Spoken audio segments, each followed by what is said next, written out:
Venezuelan President Hugo Chavez reveals he's had cancer, but says he's on the road to recovery. A royal referendum. Moroccans vote on whether to give more power to Parliament and its Prime Minister. Wedding fever in the Riviera. Monaco gears up for the marriage of Prince Albert. Hello, welcome to BBC World News. I'm Martine Dennis. And I'm Sara Coburn. Coming up later in World Business Report, buying time. Greece is set for a further financial lifeline after its parliament passes a second austerity bill and banks agree to roll over billions of dollars of debt. Plus, cracking down on corruption, but will Britain's new anti-bribery laws mean a major rethink of corporate hospitality?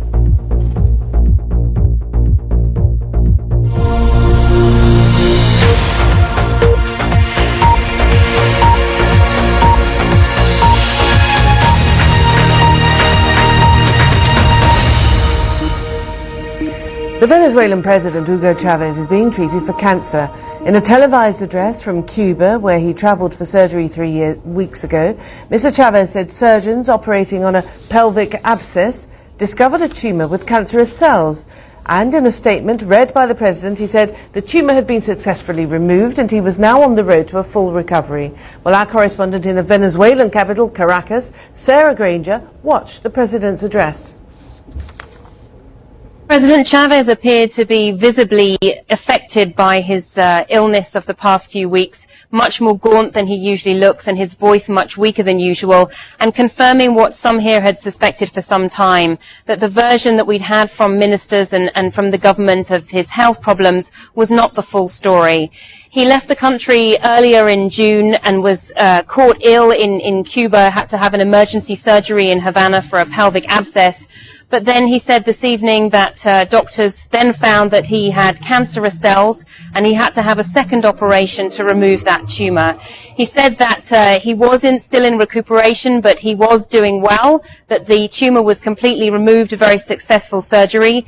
But we still don't know when he might make it back to Venezuela. Lots of his supporters hoping that that will be by next Tuesday, because of course the country is going to celebrate its 200-year anniversary of independence from Spain. But no confirmation from the President on when he might be fully back to duties here in Caracas. People in Morocco are voting today on a draft constitution put forward by King Mohammed. The referendum is taking place 2 weeks after the King published proposals which he said would increase the powers of the Prime Minister and Parliament.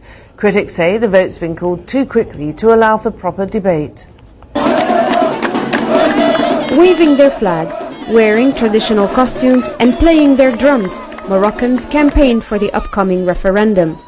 Supporters of the constitutional reforms say that King Mohammed VI is taking a great step towards a more open society. The King's reforms promise a stronger, more independent judicial branch, an accountable government, and a focus on human rights and gender equality. As a Moroccan, the new constitution is very important for me because it really included all the Moroccan youth and tackled all the issues. The draft constitution is a political revolution that will make the Moroccan kingdom similar to democratic countries